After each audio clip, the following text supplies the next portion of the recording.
Magandang gabi po sa inyong lahat. Ayan, tayo magbabalik ulit dito sa ating YouTube channel, guys. Ayan.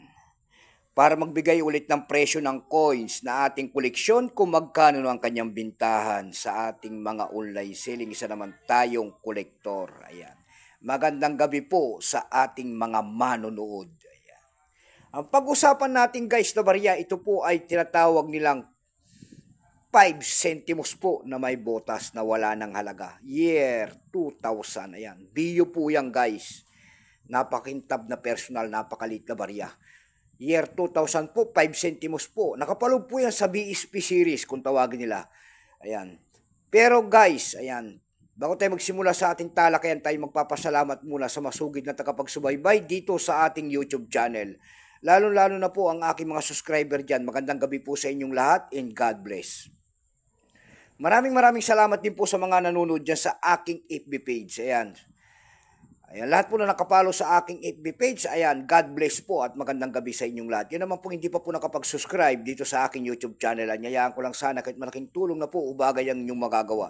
Tulad ng pagpindot ng ating subscribe button, like and share para ma-update ko naman kayo sa mga bago ko pang ilalabas na video about coins. Ayan, binibigyan natin, natin ang kanilang mga presyo po guys kung magkano ang kanyang bintahan. Ang hinahanap ko po rito sa coins na ito ay year 2017. Ayan. Yung hard to find yan, year 2017. Pero yung mga value nito guys, ayan, maliliit kasi. Ayan. Mahirap na rin bumuo ng isang set nito. Ayan. Pero subukan natin bumuo ng isang set nito guys. Ayan. 5 centimos po, nakapalog po sa BSP series. Years niyan ay 1995 nagsimula hanggang 2017. Orientation niyan ay coin alignment, ay medal alignment. Ayan.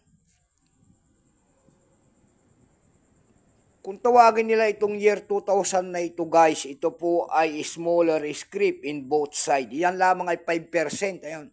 Wala pa pong may pakita ang ating Bangko Sentral kung ilang piraso pong ginawa sa barya na yan. Ayan, at wala pa silang may pakita. Pero may price appraisal na rin po yan doon sa ating numista kung tawagin ng ating mga kolektor.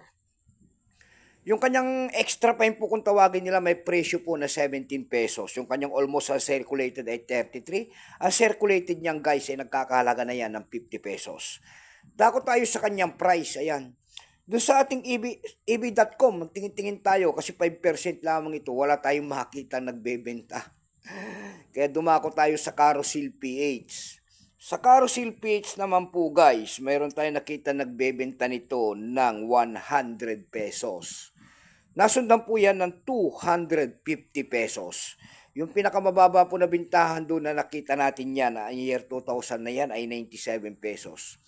Ayan lamang po ang aking may babaging kanyang presyo po sa inyong lahat and God bless. Magandang gabi po.